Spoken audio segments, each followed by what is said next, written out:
Assalamualaikum warahmatullahi wabarakatuh. Perkenalkan, nama saya Zanuba Nur Kholifia Rahma, NIM 1911033077, kelompok 4, golongan 4B. Assalamualaikum warahmatullahi wabarakatuh. Nama saya Siti Rahma Hardianti, biasa dipanggil Rahma. Saya berasal dari kelompok 4, golongan 4B.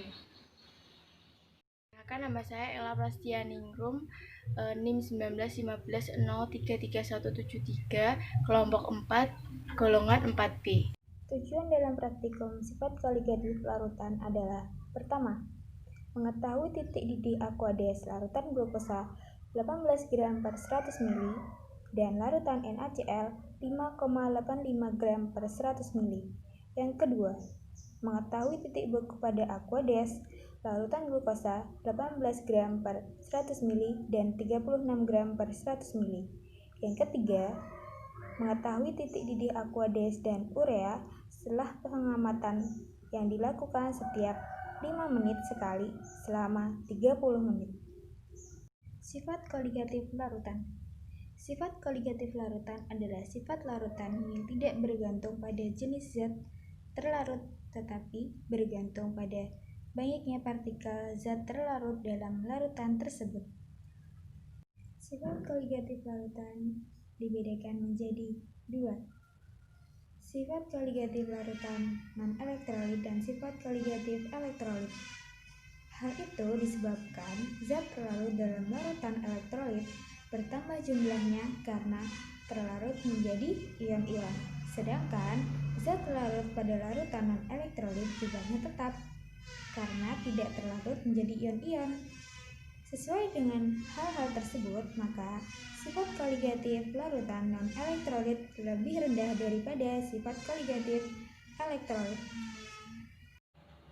Kenaikan titik didih larutan atau delta Tb. Kenaikan titik didih larutan berbanding lurus dengan kenaikan titik didih molalnya, sehingga persamaannya adalah delta Tb sama dengan M kali Kp. Penurunan titik beku larutan, delta Tf. Suatu larutan jika jumlah partikel zat terlarutnya semakin banyak, maka larutan tersebut titik bekunya akan turun. Titik beku larutan selalu lebih rendah dari titik beku pelarut murni. Dalam pelarut encer, penurunan titik beku berbanding lurus dengan banyaknya molekul zat terlarut di dalam massa tertentu pelarut.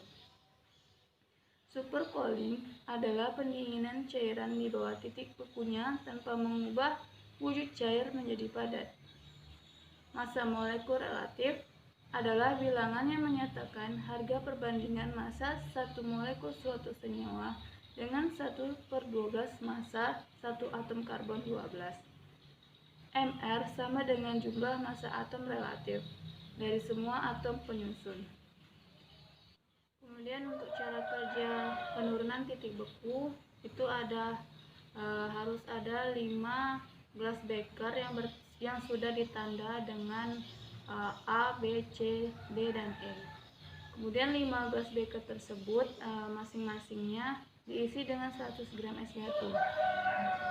Untuk gelas beker A diukur suhunya terlebih dahulu.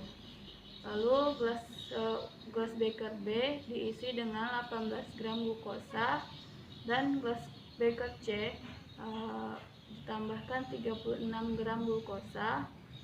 Terus gelas B dan C itu diaduk dan diukur suhunya. Untuk gelas beker D ditambahkan 5,85 gram NaCl dan gelas beker B ditambahkan 11,7 gram NaCl. Setelah itu keduanya diaduk dan diukur suhunya. Untuk cara kerja pada kenaikan titik didih itu yang pertama dilakukan disiapkan 3 buah gelas beker yang bertanda A, B, dan C. Kemudian masing-masing gelas beker tersebut diisi dengan 100 ml Aquades. Selanjutnya gelas beker yang bertanda B diisi dengan 18 gram glukosa dan gelas C diisi dengan 5,85 gram NaCl. Kemudian keduanya diaduk secara bergantian. Lalu setelah itu ketiga gelas beker kemudian dipanaskan dan dicatat suhunya ketika mendidih. Cara kerja yang ketiga, penentuan massa molekul dari peningkatan titik didih.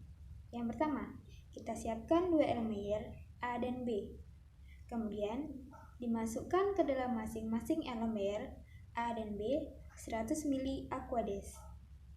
Kemudian, ditimbang 12 gram urea menggunakan timbangan digital. Kemudian dimasukkan 12 gram urea ke dalam elemen B dan diaduk secara merata. Selanjutnya, diukur suhu larutan dalam elemen menggunakan termometer dan dicatat. Yang terakhir, dipanaskan kedua elemen di atas kompor listrik, kemudian dicatat perubahan suhu setiap 5 menit selama 30 menit. Berikut merupakan penjelasan mengenai hasil dan pembahasan dari praktikum sifat koligatif larutan. Nah, yang pertama, pembahasan mengenai tabel 1, yaitu hasil pengukuran titik didih dan titik beku. Bisa dilihat pada layar ya, ini merupakan tabel hasil percobaan dari kelompok 4 mengenai sifat koligatif larutan. Berdasarkan teori titik beku, akan turun jika terlarut semakin banyak. Namun, hasil percobaan glukosa 30 gram per 100 ml memiliki titik beku paling tinggi. Seharusnya larutan tersebut yang paling kecil titik bekunya karena zat terlarutnya paling banyak.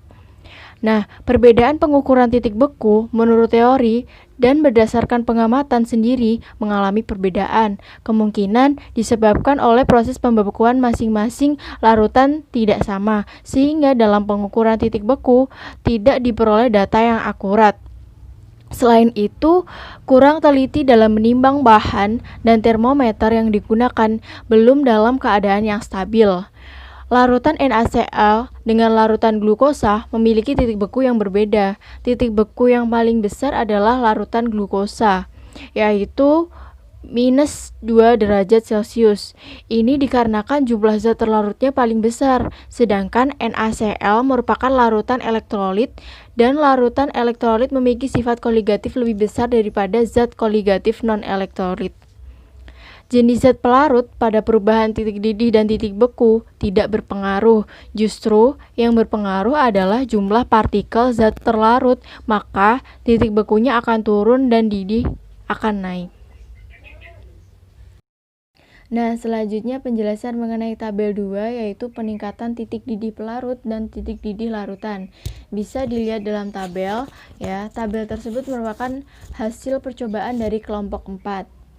Nah, dari data tersebut, data hasil percobaan diperoleh hasil titik didih yang paling besar adalah larutan urea karena adanya zat terlarut yaitu urea dengan jumlah partikelnya 12 gram.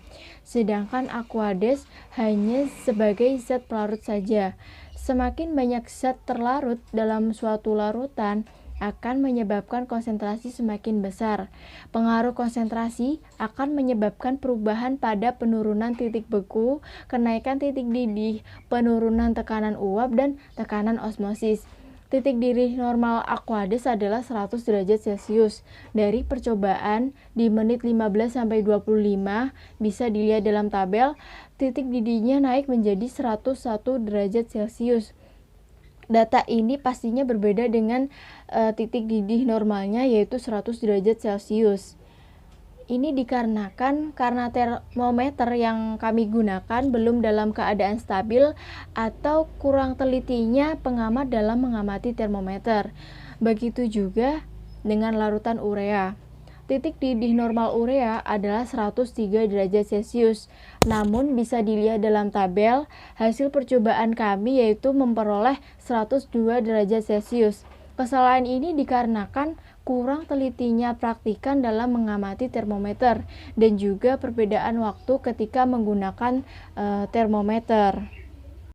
Nah, larutan urea sendiri merupakan larutan elektrolit. Dapat dikatakan begitu karena ion-ion inilah merupakan penghambat larutan untuk mendidih, sehingga kenaikan titik didih larutan elektrolit semakin tinggi. Berbeda halnya dengan larutan non-elektrolit. Pengaruh ini dikenal sebagai faktor Van Hoff. Pengaruh inilah yang menjadi perbedaan mendasar antara larutan elektrolit dan larutan non-elektrolit. Nah, selanjutnya, hasil percobaan diperoleh MR urea yaitu sebesar 20,8, sedangkan secara normal MR urea yaitu 60. Maka terjadi kesalahan dalam percobaan ini terletak pada besarnya zat terlarut yang hanya 12 gram. Dan zat pelarutnya adalah Aquades sebesar 100 ml. Kesimpulan dalam praktikum sifat koligatif larutan adalah: pertama, setelah proses pengukuran dapat diketahui titik didih Aquades, glukosa, dan NaCl adalah 94 derajat Celcius, 96 derajat Celcius, dan 98 derajat Celcius. Larutan glukosa 18 gram per 100 ml dan glukosa 36 gram per 100 ml adalah minus 2 derajat Celcius, minus 3 derajat Celcius, dan minus 2 derajat Celcius. Yang kedua, setelah proses pengukuran dapat diketahui titik beku Aquades adalah 2 derajat Celcius. Larutan glukosa 18 gram per 100 ml adalah minus 1 derajat Celcius dan 36 gram per 100 ml minus 1 derajat Celcius. Yang ketiga, setelah pengamatan yang dilakukan setiap 5 menit sekali dalam 30 menit, didapat titik didih Aquades adalah 100 derajat Celcius dan urea 103 derajat Celcius.